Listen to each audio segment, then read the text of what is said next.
All right, I'm going to cover the Bible lessons really quick. Ryan asked me to do it kind of quickly. So the theme is the voice. And so what we did is we went through and we found different spots where there's voices in the, and I don't think this is in your book, just by the way. But we found different verses and lessons to pull out of where there's just voices heard throughout Scripture. So day one is going to be God speaks. And so the objective there is going to be for the kids to understand like who God is, that He's the creator, and like that He's powerful, and kind of just get an understanding of who God is and what God is like. And so, yeah, that'll be day one. Day two will be Satan speaks. And so it'll go through the fall and how Satan spoke to Adam and Eve and brought the fall and sin into God's perfect creation. So we'll go from God speaking and creating His perfect creation to Satan speaking and ruining that perfect creation. And each day also will kind of relate that to how that applies to the kids' life. Day three will be John the Baptist speaking, the voice of John. And so we're going to talk about how John is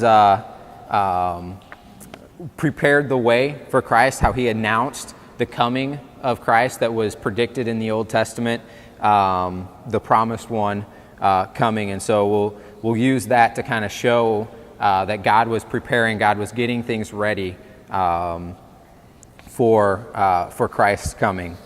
And then on Thursday night, it'll be like the big chapel service. We will have a very gospel-centered message. All of them will be gospel-centered, but they're all building up to Thursday night.